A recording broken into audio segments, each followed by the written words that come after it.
সব সময় তো আমরা সরিষা ইলিশ ভাপা তারপর চিংড়ি ভাপা ওইসব বিভিন্ন পদের ভাপা খেয়ে থাকি। কখনো কি ছোটো মাছের এই সব ছোটো মাছের ভাপা কি খাইছেন কখনো? তো চলুন দেখে আসি আজকের আমার এই ছোটো মাছ ভাপাটা কীরকম হয়। আর আপনারা যদি শিখতে পারেন তো শিখবেন, আর পরে রান্না করে আমাকে অবশ্যই দাওয়াত দিয়ে খাওয়াবেন। Just kidding. তো চলুন দেখে আসি। এই যে আমার ছোটো মাছগুলো, এটা মানে একদম তরতাজা, যেটা একদম জ্যান্ত মাছগুলো সবটি। তো দেখতেই পাচ্ছেন এখানে তোলা হয়েছে যে একদম ঘাস পাতাগুলো রয়েছে, যেটা এখন বেছে পরিষ্কার করে ধুয়ে আমরা রান্নার জন্য রেডি করব। এই যে মেইন উপকরণ কলা পাতা, আর এই কলা পাতাটা জোগাড় করতে অনেক কষ্ট হয়েছে, আশেপাশে কোথাও পাই নাই। তো এটা যেভাবেই হোক জোগাড় করছি, করে যে ভালো করে সেক দিয়ে নেওয়া হচ্ছে যেন না ফাটে পেঁচানোর সময়। সেকটা না দিলে হয় কি, কলা পাতাটা পেঁচানোর সময় মানে ফেটে যায়। এই যে এখানে আমার মাছটি ধুয়ে বেছে কেটে একদম সুন্দর করে প্রিপেয়ার করে নেওয়া হয়েছে। তারপর বেশ অনেকটা পেঁয়াজ কুচি দেওয়া হয়েছে, যতটা মাছ ততটা পেঁয়াজ কুচি, তারপর গুঁড়া মরিচ আর গুঁড়া হলুদ আর একটা স্পেশাল মাছের মশলা যেটা দেওয়া হয়েছে, আর এখানে পরিমাণ মতো লবণ আর বেশ অনেকটা সরিষার তেল। এটার মেন ফ্লেভারটা সরিষার তেল, কলা পাতা মনে হয় এটার ফ্লেভারটা, যেটা আমি পরে পাইছি রান্নার পরে যেটা পাইছি সরিষার তেল আর কলা পাতার। তারপর দিয়ে দেওয়া হয়েছে কাঁচামরিচ ছিঁড়ে দেওয়া হয়েছে, আর বেশ অনেকটা ধনেপাতা।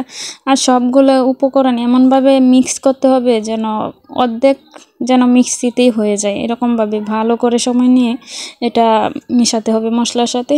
আর এই যে দেখতে পাচ্ছেন, আর মশলাটা দিয়ে মাখানোর পরে এরকম একটা স্মেল বের হয়েছে, মনে হইতেছে যেন এখনই খাওয়া যাবে এরকম। তারপর আবার কিছুটা সরিষার তেল উপরে দেওয়া হয়েছে, আর সরিষার তেলও বেশ অনেকটাই দেওয়া হয়েছে, আর এখানে কলা পাতার মধ্যে দিয়ে দেওয়া। আর এখন পেঁচিয়ে আমি এই যে রাইস কুকারের মধ্যে দিয়ে এটা ভাপ দেব। আপনারা অন্যান্য জিনিসে বাসনে ভাপ দিতে পারেন, আমি সবসময় মানে শর্টকাটে রাইস কুকারে দিয়ে ফেলি। তো এই যে আমার ভাপ হইতেছে। আর আপনারা এটা যদি অন্যভাবে কেউ রান্না করে থাকেন অবশ্যই আমাকে কমেন্ট করে জানাবেন কেমন হয়েছে, বা আমারটা কেমন হয়েছে সেটাও জানাবেন। আর এই যে আমার ভাপ হইতেছে মাছটা, আর এই মাছটা খেতে এত মজা হয়েছে যে দেখতেই পারছেন। আমি চুলা থেকে নামিয়ে নিচ্ছি, এখন ঠান্ডা হওয়ার জন্য অপেক্ষা করতেছি। একটু ঠান্ডা হইলে মানে কিছুটা ঠান্ডা হওয়ার পরে আমি এটা খুলবো আর কি, সাথে সাথে খুললে কীরকম একটা স্মেলটা বেরিয়ে যায়।